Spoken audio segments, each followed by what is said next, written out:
Perkenalkan, saya Gufron Frikianto dari kelas SI 4203. Sekarang saya bakal menjelaskan communication dan sequence diagram yang telah saya buat berdasarkan studi kasus yang ada.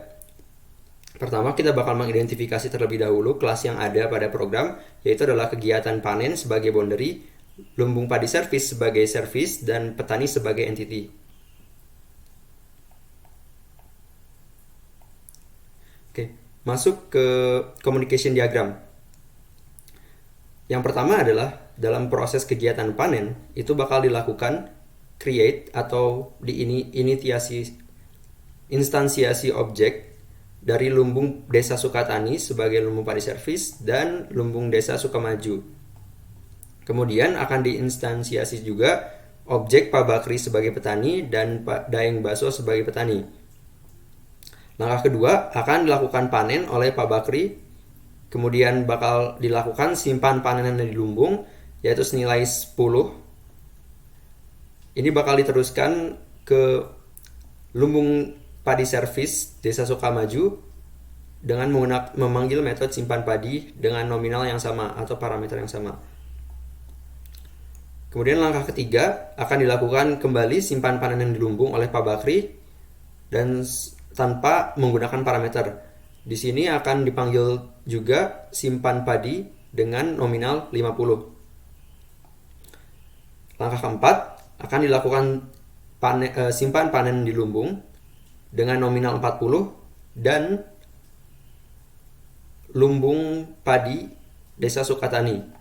Artinya Pak Bakri bakal menyimpan di lumbung Desa Sukatani dengan nominal 40 dengan menggunakan metode simpan padi. Kemudian langkah kelima akan dilakukan ambil panenan di lumbung oleh Pak Bakri senilai 90. Oke, selanjutnya di 6.2 akan dilakukan simpan panen di lumbung oleh Pak Daeng Baso senilai 90. Akan diteruskan dengan memanggil metode simpan padi pada lumbung Desa Sukatani. Untuk langkah terakhir, yaitu langkah ke-7, di sini bakal dilakukan cetak persediaan ke lumbung Desa Sukatani dan cetak persediaan ke lumbung Desa Sukamaju.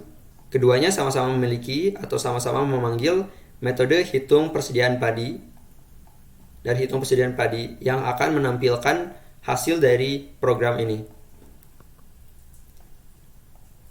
Untuk selanjutnya ada sequence diagram. Sama seperti communication diagram, di sini menjelaskan alur. Di sini bakal identifikasi juga ada kegiatan panen, ada petani, dan lumbung padi service.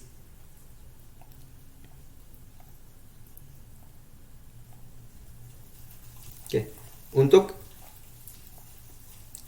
lebih lengkapnya, sequence diagram itu dimulai dari kegiatan panen, yaitu adalah membuat Desa Sukatani dan membuat Desa Sukamaju sebagai lumbung padi service. Kemudian membuat petani, Pak Bakri, dan Pak Daeng Baso. Kemudian lakukan panen di objek Pak Bakri. Terus dilakukan simpan panen di lumbung senilai 10 di objek Pak Bakri dan bakal memanggil metode simpan padi pada service Desa Sukamaju. Kemudian bakal dipanggil lagi simpan panenan di lumbung ke Pak Bakri tanpa menggunakan parameter dan bakal dipanggil metode simpan padi senilai 50. Kemudian simpan panen di lumbung dengan nominal 40 dengan lumbung padi Desa Sukatani. Ini bakal dilanjutkan ke Pak Bakri dan Pak Bakri bakal memanggil simpan padi 40 pada objek Desa Sukatani. Kemudian bakal dipanggil lagi ambil panenan di lumbung senilai 10. Akan dilakukan ke Pak Bakri dan Pak Bakri bakal mengambil padi pada lumbung padi service senilai 10. Kemudian akan ada dilakukan panen pada objek Daeng Baso. Kemudian bakal dilakukan simpan panenan di lumbung dengan nominal 90 dan Daeng Baso akan memanggil metode simpan padi pada objek Desa Sukatani. Kemudian langkah terakhir yaitu adalah cetak persediaan. Cetak persediaan untuk di Desa Sukatani, dia bakal memanggil metode sendiri yaitu hitung persediaan, dan kemudian dilanjut ke Desa Sukamaju cetak persediaan dengan hitung persediaan.